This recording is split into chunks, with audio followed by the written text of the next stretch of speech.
Well, there were all those stories at the time. There's stories about almost everything. Yeah, that's the About thing. how you didn't get along. You had No, didn't no, like one another. we didn't get along. We were four guys. We had rows. It never got in the way of the music, no matter how bad the row was.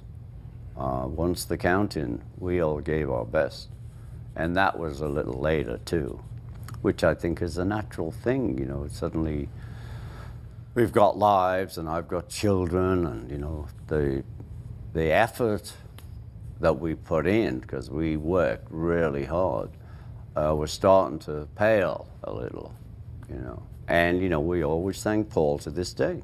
Because of Paul, who was the workaholic of our band, we made a lot more records than John and I would have made, say, you know. We'd like to sit around a little more, and then Paul would call, all right, lads, and we'd go in, yeah.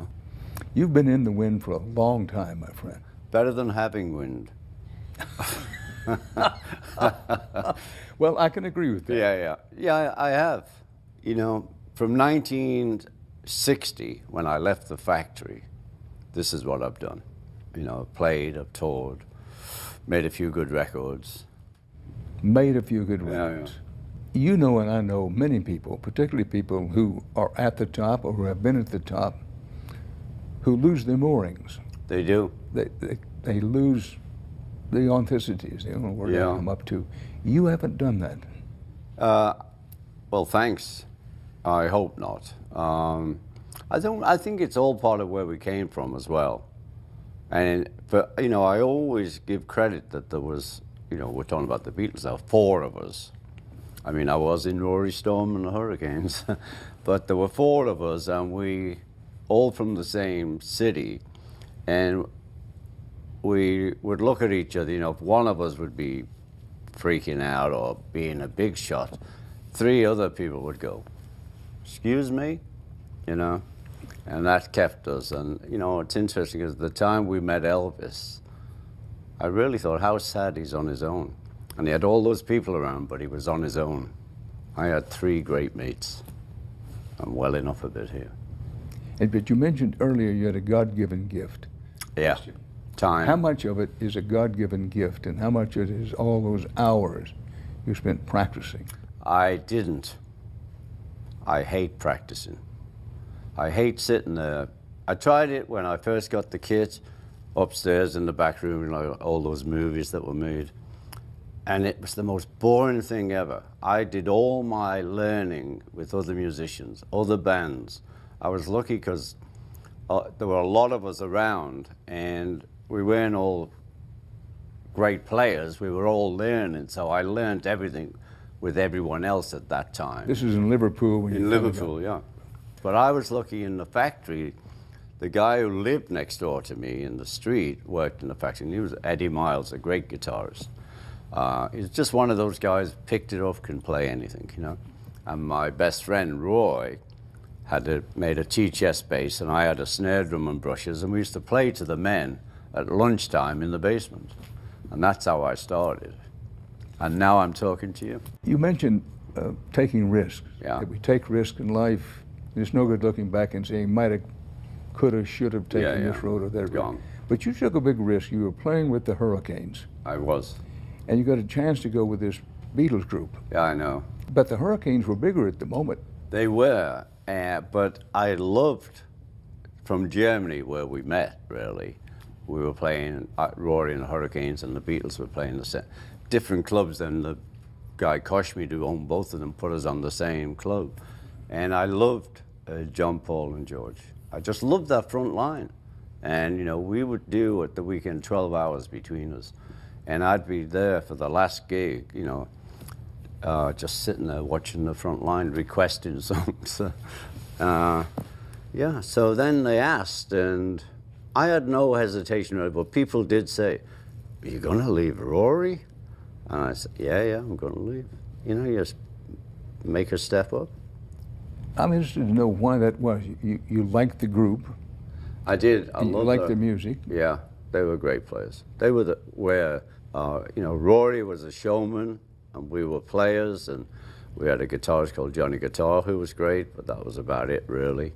But we You know, we were big in Liverpool. And I just loved them. So, you know, the thing Brian called it was a Wednesday. He said, "Would you join the band?" I said, "Sure." I said, "When?" He said, "Oh, tonight." I said, "No, I can come Saturday because they've got to get another drummer." Because, you know, we're all playing the same songs. Well, let's go back for a minute. Even before the Hurricanes, you heard Lightning Hopkins, you heard Ernest Tubb, you heard Hank Williams.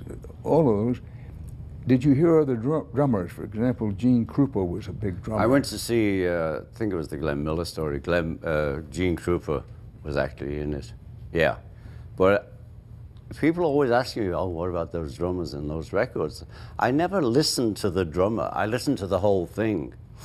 You know, there was an Al Green track called "I'm a Ram," and the guy hit the hi-hat, boom, boom, boom. Psst.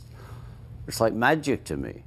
And I remember I remember those moments. We're sitting with Klaus Bormann in this apartment we have in London, and so that did. But Al Jackson, yes, I know the names, and they played on great records. But it wasn't like I was listening for the drums. Well, looking back over your career, you've had it all. You've had a great solo career, still touring with your own band in which you put the band forward.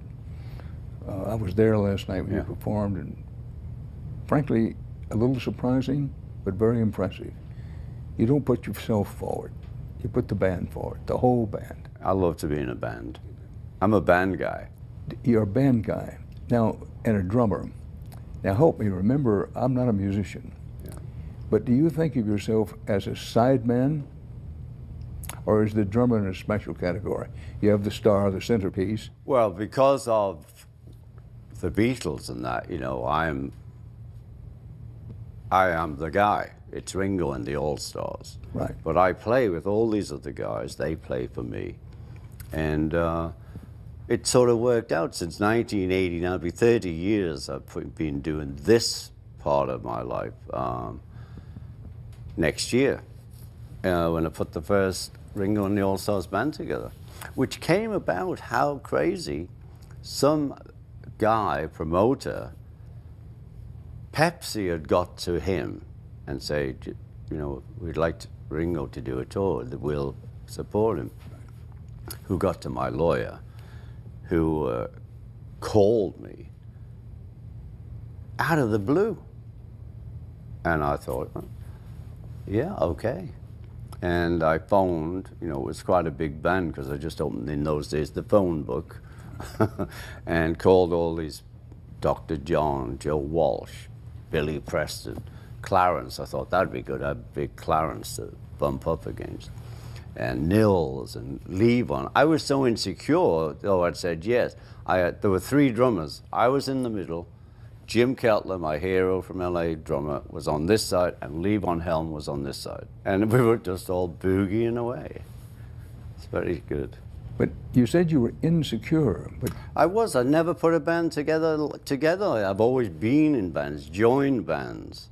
The only time I put a band together was like make life easy, 58, and I was trying to put this band together and I heard about this trumpet player.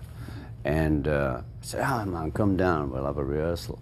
And the trumpet player did play trumpet, but the only thing he could play was when the Saints go marching in. So that band fell apart really quick. So, you know, it's good. Life is good.